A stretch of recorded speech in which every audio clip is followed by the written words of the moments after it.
What is going on, guys? Welcome back to the Sixers Digest YouTube channel. My name is Sean Barnard as usual, and I am here to talk about the revolving door of nonstop drama that is James Harden. There was another camera and another microphone stuck in front of his face where he did not hesitate to drop some comments on the Sixers once again. In his defense, he was directly asked about him, but he did respond in a way that I don't think Sixers fans are going to be thrilled to hear. And I also want to bring up the NBA stance that they seem to be taking that Sixers fans are not going to be quite happy about. So let's get right into it. I want to kick things off by talking about the James Harden video and what exactly was said. With China, do you have an open line of communication with the 76ers, and how much patience do you need to have to let this play out? I'm been patient all summer, so for me it's just focus on what I can control, and that's working out, staying in shape, and getting ready for a good season. Too late to repair the relationship? I think so. Okay. Yep. So it's very clear he knows exactly what he's doing. This is an intentional move by James Harden. He's on his Burn the Bridge tour that he wants to make life as difficult as possible for the Sixers until they basically mail it in and trade him. This is how he's had his success in both the other locations that he did force his way out via trade. In Houston, where he was publicly making comments to the media and then not trying on the court. The same thing in Brooklyn, the moments where he did not care at all. That's what ultimately was the driving force. We have not had a chance to see James Harden on the court. I hope for everyone's sake that we likely don't see that in a Sixers uniform based on how things are trending. But this is his move, is that he's going to make life impossible for the Sixers until they basically say, we want no part of it. But on the other side of the coin is this doesn't make him more appealing to other franchises either. Him having these negative comments and making these strong statements is not going to make another team say, look, I want that guy on my team. Look at how awesome he is. It's just not going to work like that. And I did want to bring up how intentional that is. I mean, you can see the evil grin on this guy's face when he finishes the sentence. Look at that little smile, that little toothy grin that he has right after saying that the relationship is no longer repairable. So it is very frustrating from that side of things. Now, I did want to shift into the NBA side of things. There is a much bigger picture conversation when it comes to player empowerment, player control. It's been a hot topic of conversation this summer, not just because of James Harden. The Damian Lillard is the overhanging theme that I would argue pulls more weight within this entire conversation, but James Harden is absolutely in the mix. And the reason that those two situations are very different is there's a number of things. I mean, for starters, Dame Lillard has been a guy loyal to the Portland Trailblazers throughout his career. He's been a stand-up guy, pretty flawless reputation, and a guy that has stuck it out in Portland for the majority of his career until he hit his breaking point and said, I ultimately want to be traded. He did handpick the Miami Heat as the team that he wants to be traded to, which does complicate things. That is something the NBA is cracking down on, and Adam Silver did release a statement to all 30 teams saying that really is not okay, that you can't handpick it. And that is how the NBA system is built to be, that when players become free agents, they can sign on whatever team they want to be. But when they're under contract, they're under contract with that specific team. That is the team they play for. They fulfill all obligations within the contract, everything that comes along with it. For James Harden, he had an opportunity to be a free agent this offseason, that he opted into his player option this offseason, that he could have had the choice to sign with whatever team he wanted. Now, I know that the money comes into this, and that is why he phrased it as opting into the Sixers. And could this be the reason that he's calling Daryl Morey a liar? Did he get that guarantee that if I opt into this contract, you will trade me? Maybe that's why he's up in arms. I'm sure the amount of cameras that are going to be shoved inside his face and the amount of comments that he's going to be making over the next couple months that we will get some more clarity on that. But for now, we're all kind of guessing and filling in the gaps in our own minds. But Harden very well could have just opted out of that player option and been a free agent sign. Now, for the Clippers specifically, which is his team that he desires to play for next season, and to be honest, I can see the Clippers working. They're one of the few teams that I could still see James Harden making a strong impact on. That I think that is perfect, that he has guys like Kawhi Leonard and Paul George to defer to and still have those random nights where he gets hot and can take control. I do think that is a fit for him from a basketball standpoint. But if he had gone there in free agent, he would have only been able to get a veteran's minimum. They did not have much more money in the tank, and they were already over the cap space. We saw Russell Westbrook sign a $4 million deal there. That was all they could offer him. And Russell Westbrook, even with all the knocks that you can put on him and everything at this point in his career, he's still a guy who's worth more than $4 million based on the NBA market. So that is a thing that, I understand that he wants that number, that $36 million that he opted into. That was the selling point. That is now locked up. That is a guaranteed number that he will be receiving regardless of what basketball team he is playing for this year, assuming it's in the NBA and not China, as he has already mentioned. But for this situation specifically, the NBA did drop a comment here, and this is reported by Mark Stein, and Mark Stein saying that the NBA is unlikely to discipline James Harden for his comments on Daryl Morey, with the quote, "It's difficult to see how Harden, for his part, will face any league discipline for what he said in China. He publicly and pointedly criticized the highest-ranking official in the 76ers front office, but there's no league rules that precludes him from doing so. I didn't expect the NBA to be fired up over those specific comments. It's certainly something that from a reputation standpoint, from an in good faith standpoint, that you should not be doing. And I do think it hurts James Harden's trade value.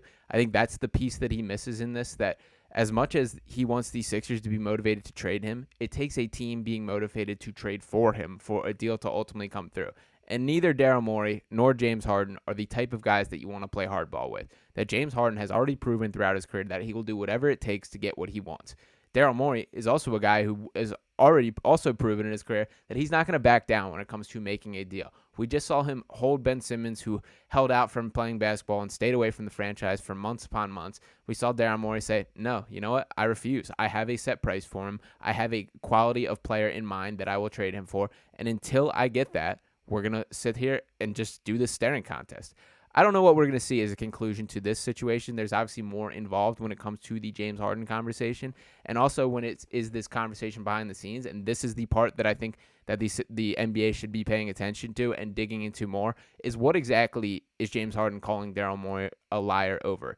Is it that he would have opted in and be traded? And in that side of things, Harden can't be mailing it in that easy. That he said he's been patient all summer, but the NBA season is not here yet. Daryl Morey has plenty of time to still make a trade. That this very well could have been part of his posturing, part of his negotiations. And if that report that he is off the trade market and that taken him off, those things change so rapidly that very well could have been Morey saying, you know what, the Clippers are not reaching the value that I believe James Harden is worth right now. So we are taking him off, and you know what, you call me back and you have a better offer, then we're in business again. Then we can start to talk. That's how the game is played when it comes to negotiation, and especially in the NBA. So Harden has to realize that and cannot be calling it in. But the other part that I think is the more concerning for both sides is the talk of a handshake agreement dating back to last year. James Harden, of course, opted out of his player option last year. He could have had a $47 million deal. He took a $15 million pay cut to return to the Sixers with the expectation that he would be paid for it on the back end here. I don't necessarily mean paid for it, but be given a long-term max contract, as ESPN's Adrian Wojnarowski reported in his initial deal. Now, to circle back to what James Harden said at the time, this was a quote from Harden from at this point, said, quote, I had conversations with team president Daryl Morey, and it was explained how we could get better and what the market value was for certain players. I told Daryl to improve the roster, sign who we needed to sign, and give me whatever is left over, Harden told Chris Haynes of Yahoo Sports. Quote, this is how bad I want to win. I want to compete for a championship. That's all that matters to me at this stage. I'm willing to take less to put us in a position to accomplish that.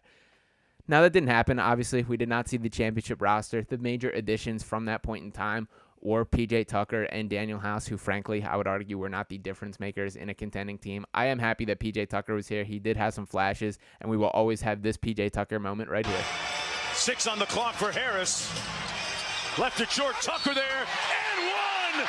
P.J., no way! Just what the doctor ordered. This has been a strength of P.J. Tucker, who's given Joel an earful.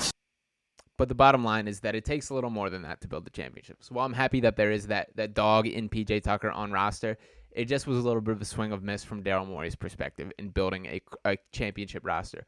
But it is a star-driven league, and James Harden and Joel Embiid did not deliver when it matters most. That Joel Embiid has escaped a little scot-free because of all these James Harden rumors, but he needs to have just as hard of a look in the mirror. But to talk about the initial quote-unquote handshake deal that Harden may be referring to, the reason this is an issue is if that was in place, the Sixers are in violation. You simply cannot do that. You can't manipulate the CBA in this way where you have this set amount and then have something else down the line. Does it happen? Absolutely. But is it illegal? Yes. And now the difference, because the NBA already investigated, the Sixers, by the way, were already punished for tampering for the P.J. Tucker and Daniel House additions. If this is investigated again, and that they do find some findings on this and do believe that an illegal situation was committed, the Sixers are going to get stripped and punished all over again. And the only reason that I bring this up, because they have been cleared for the Harden thing, is now Harden seems to have switched sides. And all of a sudden, if he has a little more to say to the NBA, or if there's a little evidence that he's been withholding, that could be something that shows up. That would bury the Sixers. They already have a pretty bare cupboard when it comes to draft picks and finances, and if they were punished to some extent, that would be really harmful to the franchise. But I am not taking anything off the table when it comes to James Harden. But I also think the NBA needs to pay attention to how things play out from the James Harden perspective, that While the Dame Lillard and James Harden situations are very different, neither are what the NBA should want. That the NBA has drifted away from basketball. That has become less and less about basketball and more about these headlines, about these hot takes, the hashtag this league, and all the culture that comes with it. And I understand it drives ratings, it drives interest, it drives social media clicks, all the things that come with it. But it's just getting farther and farther away from the sport that we all love. And don't get me wrong, I love basketball. I love seeing the best players in the sport play at the highest level. But it does suck that it's become less and less about that and more about all this drama. Unfortunately, I think that's what I'm going to be breaking down for all you guys over the next couple of months until this James Harden situation resolved. Hopefully, by the time the season rolls around, that we will have an actual complete roster and I'll be able to talk about some basketball things. But until then, I will roll with wherever the Sixers team takes us. So for now, it is a whole lot of James Harden's talk. I don't expect it to slow down anytime soon, but please stay with me every step of the way. Make sure to drop a like on this video, drop a comment on your thoughts on this situation as a whole. Just subscribe to that channel and ring that bell to make sure that you are not missing out on any of our content from me and Casey. Appreciate all you guys for tuning in, and I will talk to you next time right here on Sixers Digest. Peace.